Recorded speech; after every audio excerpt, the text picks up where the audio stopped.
Good evening. I am out with the family, but I stepped out for a bit to record day 14. Right, what is my sweater doing?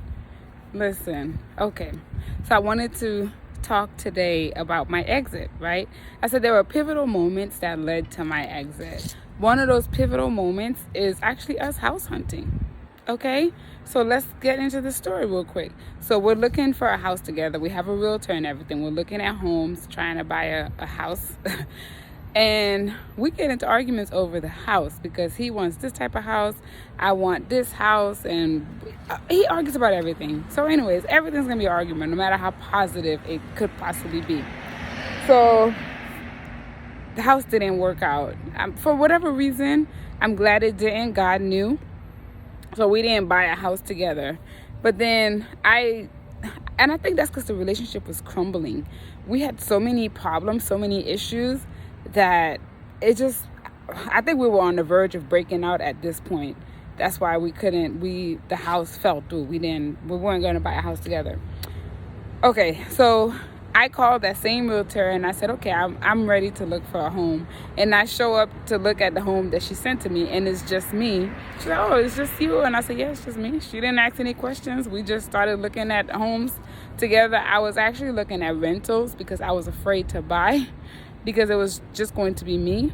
I'm looking at houses with her, but that fell through. Like, that didn't happen. And now I'm going to get into the story of why that didn't happen. So we're in the car. We had a 94 Toyota Corolla that we used to share, and that car died. Like, it went to the graveyard. So he goes online and does the whole research and the whole process of finding the car. He wanted a basic car. He just picked the car. I showed up, signed the documents because we both were on the car. And he's like, oh, I bought this car for you. You know, you need a car. All that sweet talk because he think he doing something. So we get into argument in that same car. It was an '08 Toyota Corolla. So we get into argument in the car, and he says to me, "Get out my car." I said it kindly. So he's not a nice person, so his words were not as nice. So I said, okay. I got out the car. We were by the house anyway, so I just got out the car and I walked in the house. And I said on that day, I said, I will never get in your car again. So at that point, it's his car. It's not mine. But we had that type of relationship. Like, I knew it was his car. I'm not falling for like, oh, you buy that car for me. That car ain't mine. Because you get mad at me, it's all yours. So I already knew him. There was no surprises there. I just determined at that point, okay, it's time for me to get my own car. So I know I said I wasn't going to step in that car again, but I did because I had to go to the dealerships and find my own car. So I'm going after work looking for a car, and it's probably like day 3, and I'm feeling day 2 or day 3. God worked fast, okay? So I'm feeling deflated. I was like, oh my God, I'm never going to find a car. I'm at a dealership. I was looking at a 2008 Saturn Vue, and I was like, oh, I love this car because I love SUVs or like crossovers. But I was like, oh, this is $11,000. I can't pay payments on an $11,000 car. So I said, no, I can't. I just didn't want huge debt. I wanted to be able to live comfortably, to be able to afford my bills and not have to depend on anyone. Like, I had such a bad experience with him. I didn't want to depend on anyone. I wanted to be able to do everything on my own, afford everything on my own. So I'm leaving the lot feeling so deflated, like, oh my God, I'm gonna have to go back and drive this man's car again. But as I'm walking out the dealership, I turn right and I see this like cute PT Cruiser. And I said to the car salesman, I said, oh, what's that car over there? I didn't see that before. And he's, oh, that car just came in.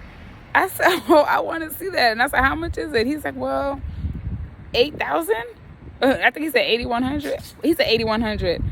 I said, oh my God, I want that car. And he was like, well, we have to wash it. Okay.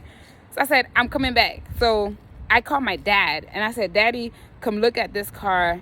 I want this car. So my dad came the next day. He came to the dealership with me. He looked at the car. He said, get it. He said, this is a good car. Get it.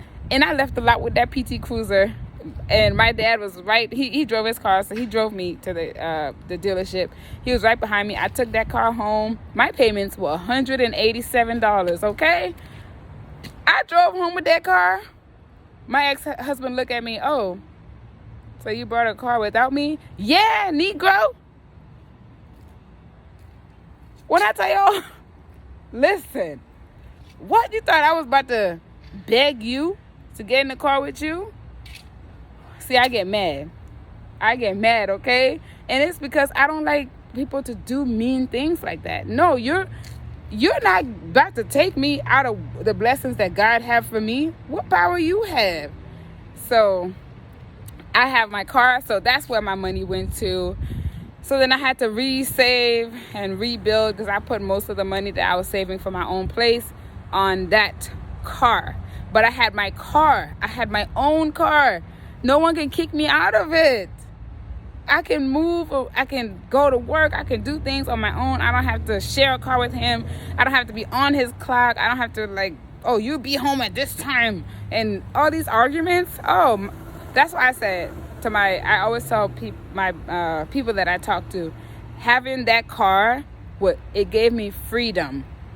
It gave me freedom. I felt so free. I didn't have to rely on him for anything. I was making my own money.